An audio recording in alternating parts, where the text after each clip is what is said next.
So today's going to be a little different. We're doing some cooking live with people, which means less room for error and more excitement. So we'll see what happens.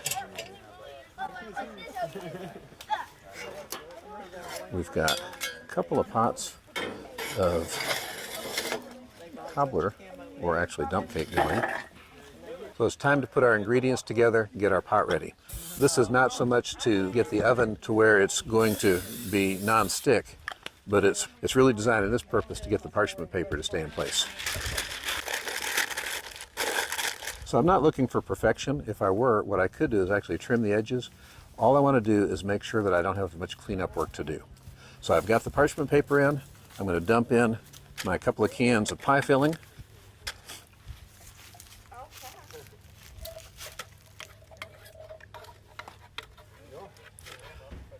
This is going to be extremely fruity, and that's by design. Sometimes folks will take different types of fruit and different types of cake mixes and really kind of mix and match with a different soft drink. You can do any kind of cake mix that you like, any kind of fruit, any kind of soft drink, and it will give a little bit of variety in what you're doing. Then we'll go in with our cake mix. The cake mix, we're just simply going to sprinkle right on top, and I'm just going to kind of spread it around just a little bit. Again, it doesn't have to be perfect. Now at this point you've got two options.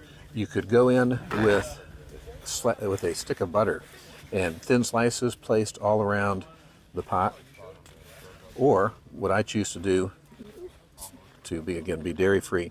So we're going to use about 12 ounces of soft drink. And I haven't measured very carefully. I'm not super worried about it being exact, because if it's too moist, I can allow it to cook out a little bit. But we're going to call that enough. The next shot is going to be going to the coals. I'll put some fire under it and some fire over it, give it about 40 minutes, and we'll see what we've got.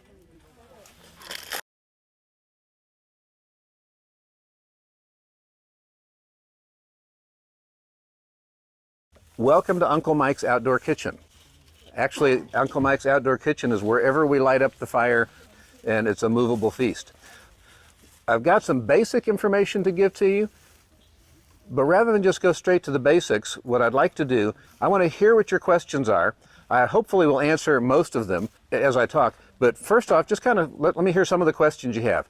We've got a fairly decent sized group, so if you'd wave to... Make like pot roasts and stuff like that in them too yet? The answer to that is yes. We make pot roasts. We do our entire Thanksgiving dinner. We'll roast turkey and dressing and potatoes and sweet potato casseroles. Yes, sir. Is there anything you can't cook in a Dutch oven? I haven't found it yet. Okay. I'll answer that one right off. There's nothing that you can fix at home that you cannot fix out here, period.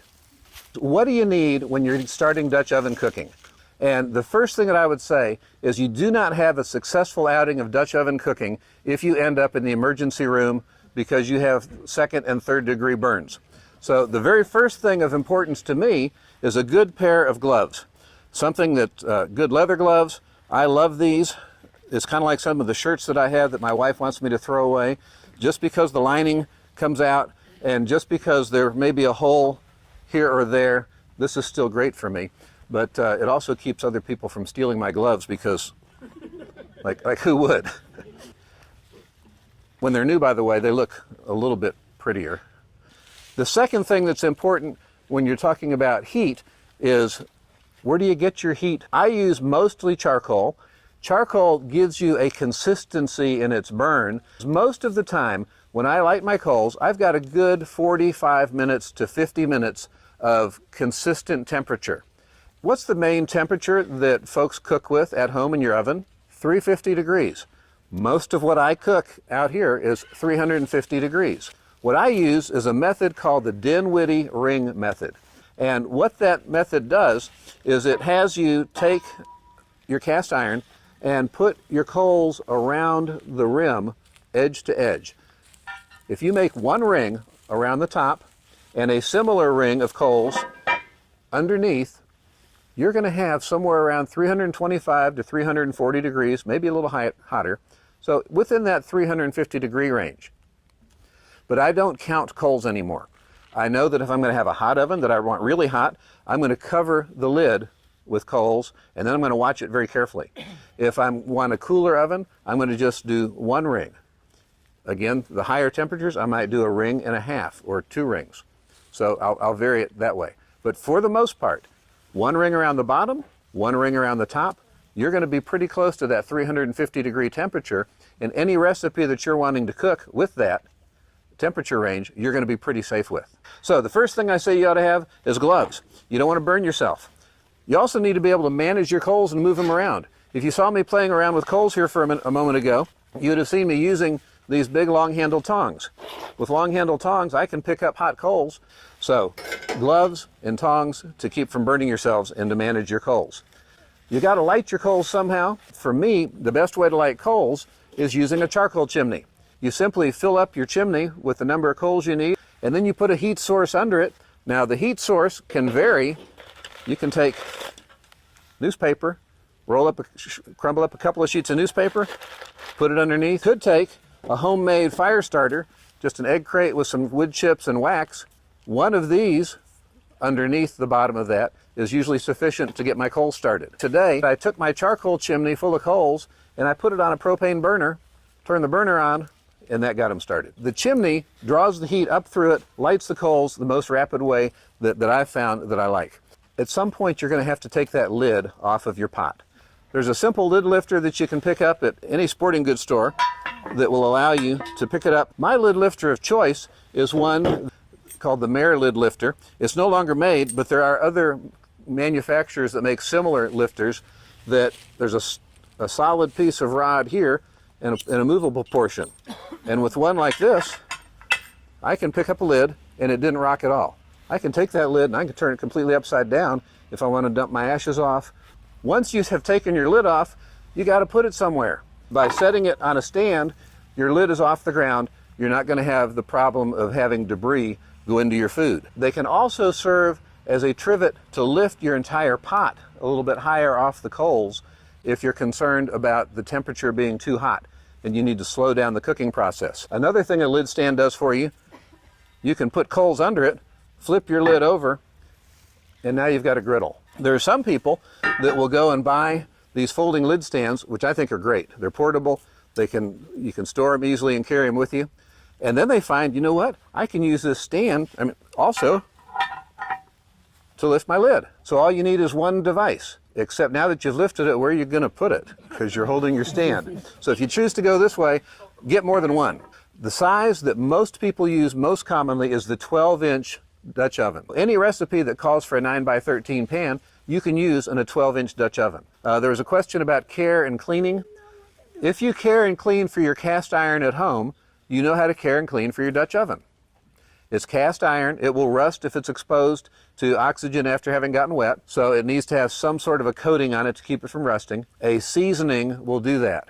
All the seasoning is a light coating of oil that's on your pot that has been raised in temperature past the smoke point. At that smoke point, all of the things that are making up that oil are burnt off except the carbon. The carbon that's left adheres to your pan, and that forms that layer of seasoning. To clean it, in the health department code in Texas, an instruction on cast iron that it can be sanitized by temperature. Clean it out by scraping out all the food, putting some water in, giving it a bit of a scrub, and getting that out, drying off your pot, heating it up to make sure that all the water has evaporated, you're good to go. So that's how I clean for the most part.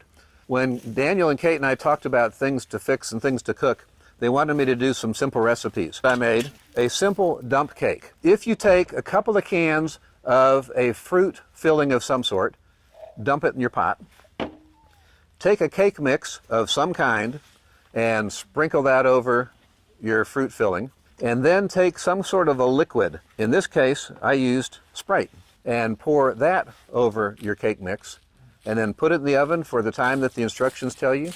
You're going to create a chocolate cherry dump cake. Now, some folks will call this a cobbler when they'll put peaches in the bottom, put a cake on top, and they may do slices of butter or margarine on top. That also works.